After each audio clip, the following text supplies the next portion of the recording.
It's me, Kusinera ng Desierto. For today's video, we're making furon rice or oven rice.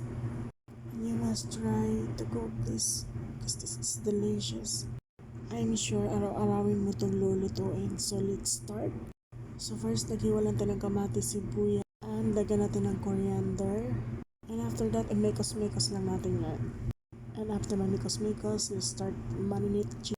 So naglagay lang tayo ng oil dyan, yung spices, chili, hot paprika, ang ating paminta, huwag kakalimutan, lemons, cooking oil or olive oil.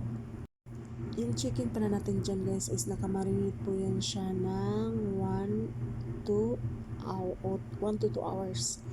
And then lagyan na natin sa oven, tatakpan mo muna first, and then ilagay sa 150 degree na apoy, and then so down lang muna, and then 40 minutes or 1 hour. And then after 1 hour, inahon muna natin sa kahirapan yung chicken, saka natin ilalagay yung rice. So after natin ilagay yung rice, maglalagay pa tayo ng ating mga spices dyan. Hot paprika, ating paminta, at ang ating salt para magkaroon din ito ng lasa.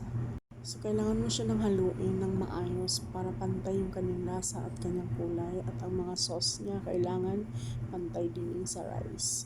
Saka mo ilagay yung chicken sa ibabaw, balisin mo para siyang itatoppings mo, and then maglagay ka na lang ng chili para mas mabango siya after niya maluto. So ang water pala natin dyan guys is 2 cups to 3 cups ganun. And then after that, ilalagay natin siya sa oven. So ang ginawa ko dyan, down lang muna. And after 20 minutes, i-check natin. Saka natin siya ilagay sa up ng 20 minutes. At after 20 minutes, ito yung kanyang result. Thank you for watching guys. Bye!